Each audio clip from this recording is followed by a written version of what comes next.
O apoio e valorização à vida à distância é um tratamento espiritual desenvolvido pelo Centro Espírita Fé, Amor e Caridade de Tramandaí. Este trabalho é realizado há 8 anos sob a coordenação espiritual de Ivone Pereira e demais benfeitores. Este tratamento espiritual visa atender o indivíduo em suas necessidades, bem como assistência espiritual de toda a família, encarnados e desencarnados. O tratamento deve ser realizado por 6 semanas, durante todas as segundas-feiras, no horário das 16 horas até as 16h30. Cada assistido deve permanecer conectado com a equipe espiritual, iniciando pela prece simples de abertura. Logo após, deve iniciar a leitura do Evangelho segundo o Espiritismo, no capítulo e item sugerido anteriormente. Ao término da leitura, deve-se fazer a prece de encerramento, agradecendo a assistência e a companhia dos benfeitores espirituais. Para finalizar o tratamento, é necessário o autoabraço, reconectando-se consigo mesmo. Boa tarde, amigos. Bem-vindos a este trabalho de atendimento espiritual à distância, apoio e valorização da vida, sob a coordenação espiritual de Ivone Amaral Pereira. Vamos nos colocar em sintonia com essa equipe de benfeitores espirituais para nos acompanhar neste momento de fé, amor e caridade através da prece de abertura. Pai nosso que estás em toda parte, santificado seja o teu nome, no louvor de todas as criaturas. Venha a nós o teu reino de amor e sabedoria. Seja feita a tua vontade, acima de nossos desejos, tanto na terra quanto nos círculos espirituais.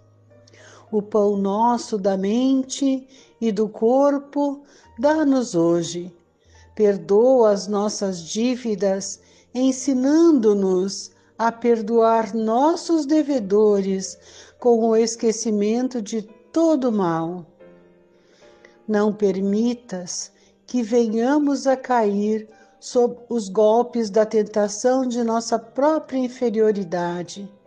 Livra-nos do mal que ainda reside em nós mesmos, porque só em ti brilha a luz eterna do reino e do poder, da glória e da paz, da justiça e do amor para sempre. Assim seja. Evangelho segundo o Espiritismo, capítulo 14, Instruções dos Espíritos. A ingratidão dos filhos e os laços de família. A ingratidão é um dos frutos mais imediatos do egoísmo. Revolta sempre os corações honestos, mas a dos filhos com relação aos pais tem um caráter ainda mais odioso. É sob esse ponto de vista especialmente que vamos encará-la para analisar-lhe as causas e os efeitos. Aqui, como por toda parte, o Espiritismo veio lançar luz sobre um dos problemas do coração humano. Quando o espírito deixa a terra, carrega consigo as paixões ou as virtudes inerentes à sua natureza e vai para o espaço se aperfeiçoar ou ficar estacionário até que queira ver a luz. Alguns, pois, partiram carregando consigo ódios poderosos e desejos de vingança insatisfeitos. mas a alguns destes, mais avançados que os outros, é permitido entrever algo da verdade. Eles reconhecem os funestos efeitos de suas paixões e então tornam boas resoluções. Compreendem que para ir a Deus não há senão uma senha: caridade. Ora, não há caridade sem esquecimento de ultrajes e de injúrias. Não há caridade com ódios no coração e sem perdão. Então, por um esforço inaudito, olham aqueles que detestaram na terra, mas ante essa visão, sua animosidade desperta. Revoltam-se com a ideia de perdoar e, mais ainda, com a de se abdicarem de si mesmos, sobretudo a de amarem aqueles que talvez lhe destruíram a fortuna, a honra, a família. Entretanto, o coração desses infortunados está abalado. Eles hesitam, vacilam, agitados por sentimentos contrários. Se a boa resolução vence, pedem a Deus, imploram aos bons espíritos que lhes deem forças no momento mais decisivo da prova. Enfim, depois de alguns anos de meditações e de preces, o espírito se aproveita de um corpo que se prepara na família daquele que detestou e pede aos espíritos encarregados de transmitirem as ordens supremas para ir cumprir na terra os destinos desse corpo que vem de se formar. Qual será, pois, a sua conduta nessa família? Ela dependerá mais ou menos da persistência de suas boas resoluções. O contato incessante dos seres que odiou é uma prova terrível, sobre a qual sucumbe, às vezes, se sua vontade não é bastante forte. Assim, segundo triunfe a boa ou a má resolução, será amigo ou inimigo daqueles no meio do qual foi chamado a viver. Por aí se explicam esses ódios, essas repulsas instintivas que se notam em certas crianças e que nenhum ato anterior parece justificar. Nada, com efeito, nessa existência pôde provocar essa antipatia. Para compreendê-la, é preciso voltar os olhos sobre o passado. Ó espíritas, compreendei hoje o grande papel da humanidade. Compreendei que quando produzis um corpo, a alma que nele se encarna vem do espaço para progredir. Sabei vossos deveres e colocai todo o vosso amor em aproximar essa alma de Deus. É a missão que vos está confiada e da qual recebereis a recompensa, se a cumprirdes fielmente. Vossos cuidados, a educação que lhe derdes, ajudarão seu aperfeiçoamento e seu bem-estar futuro. Pensai que a cada pai e a cada mãe Deus perguntará: que fizestes do filho confiado à vossa guarda? Se permaneceu atrasado por vossa falta, Vosso castigo será o de vê-lo entre os espíritos sofredores, ao passo que dependia de vós tê-lo feito feliz. Então, vós mesmos, atormentados de remorsos, pedireis para reparar vossa falta.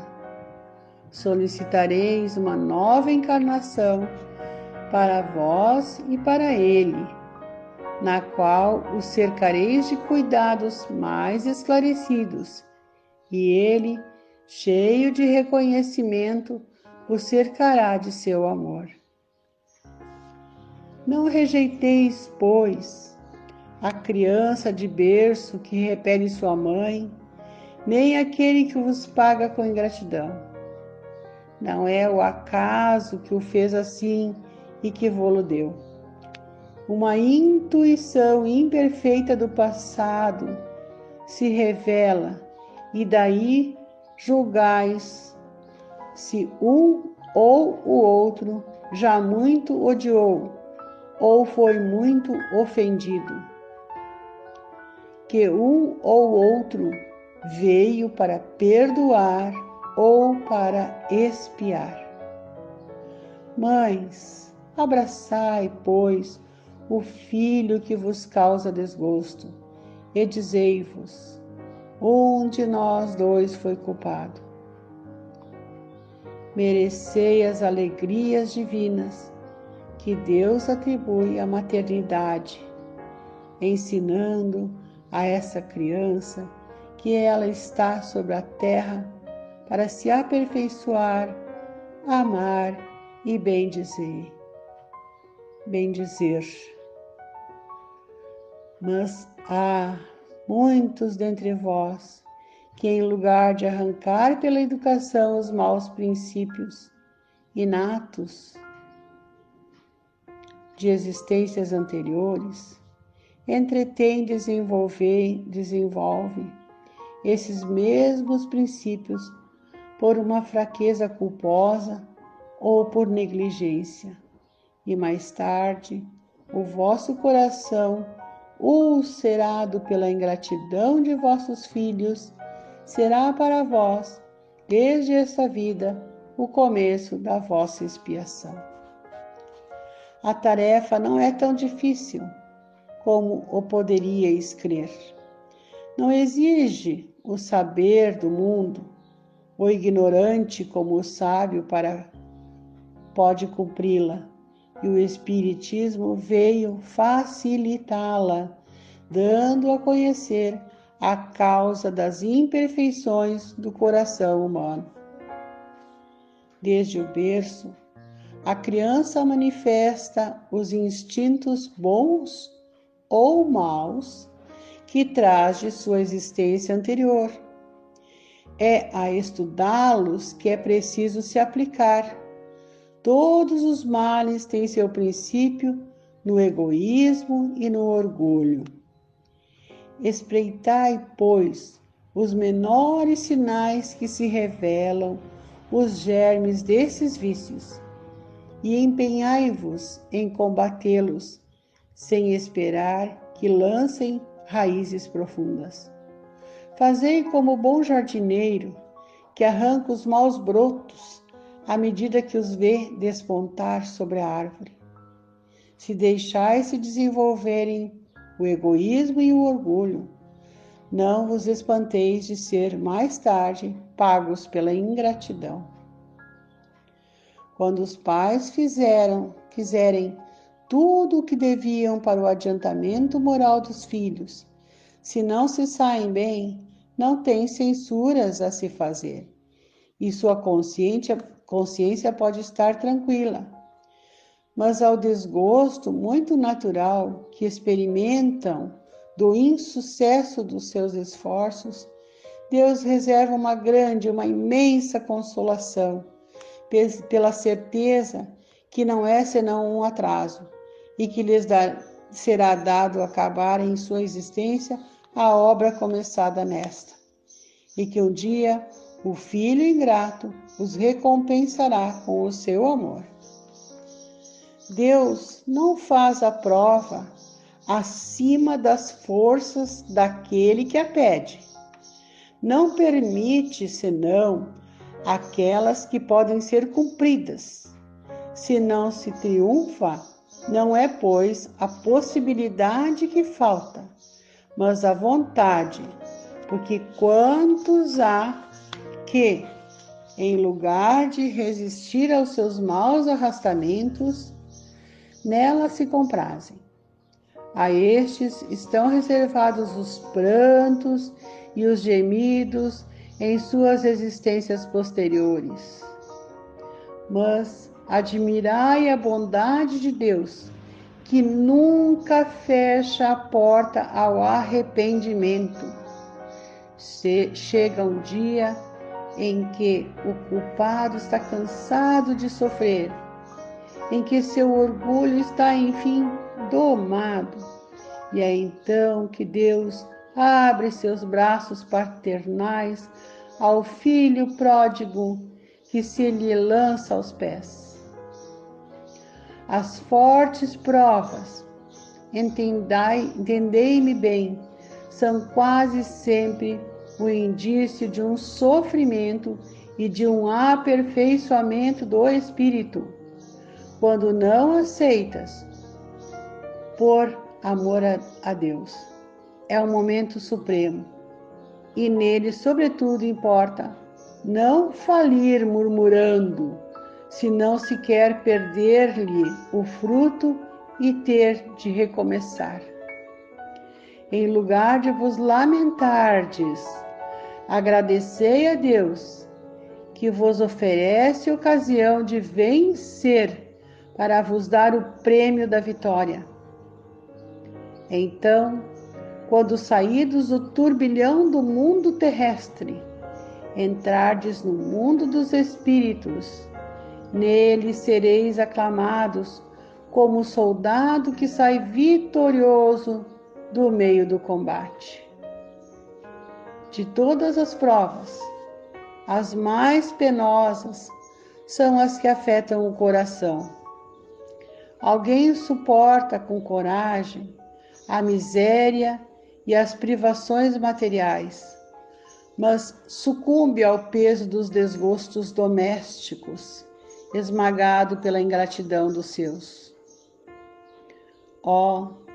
É uma pungente angústia essa, mas que pode melhor, nessas circunstâncias, revelar a coragem moral que o conhecimento das causas do mal e a certeza de que, se há extrema aflição, não há desesperos eternos, porque Deus não pode querer que a sua criatura sofra sempre.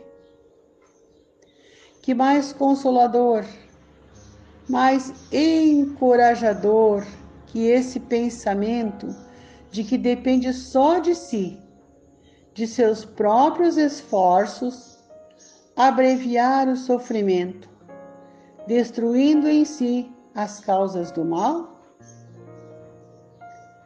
Mas, para isso, é preciso não deter o olhar sobre a terra e não ver senão uma única existência.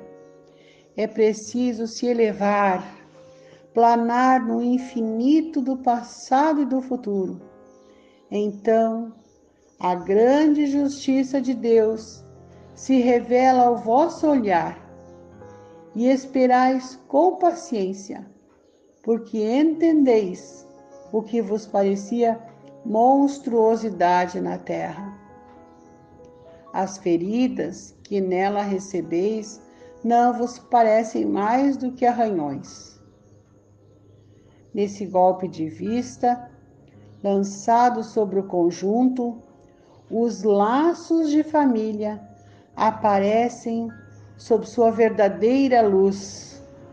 Não são mais os laços frágeis da matéria, reunindo os membros, mas os laços duráveis do espírito, que se perpetuam e se consolidam, e se depurando, em lugar de se romperem pela reencarnação.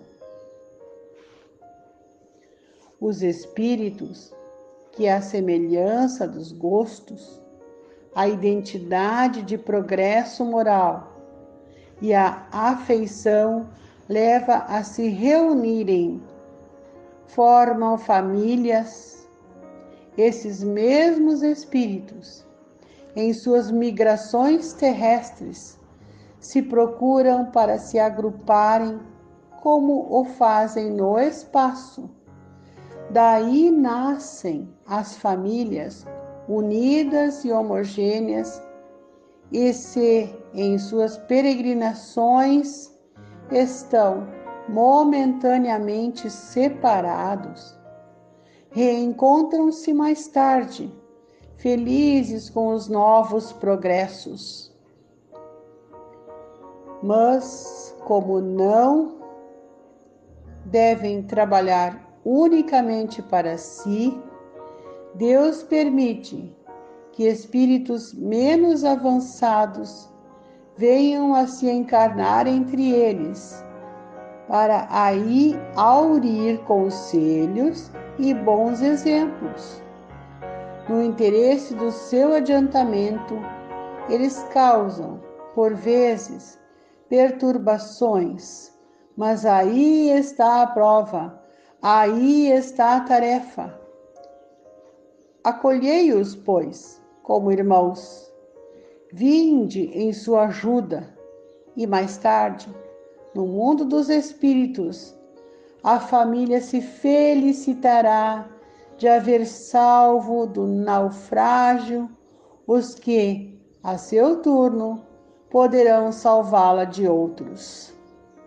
Santo Agostinho, Paris, 1862.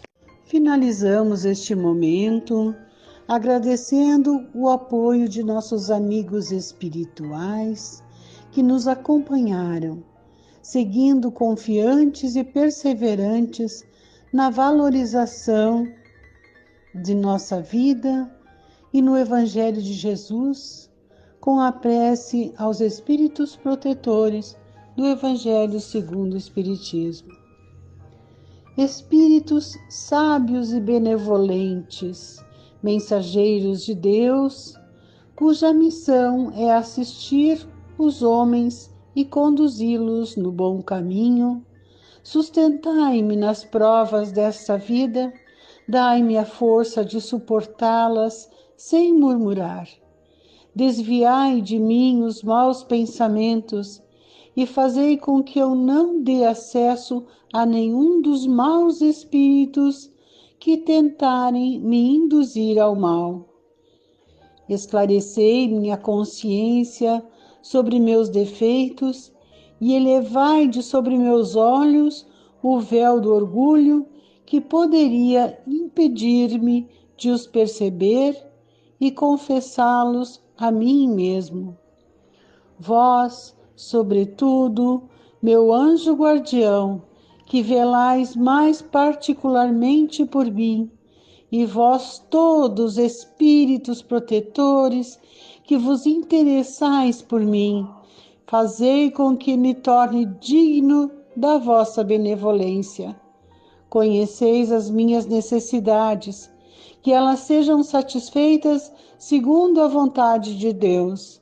Que assim seja. Permaneça nesse instante, sentado confortavelmente, para realizar o autoabraço.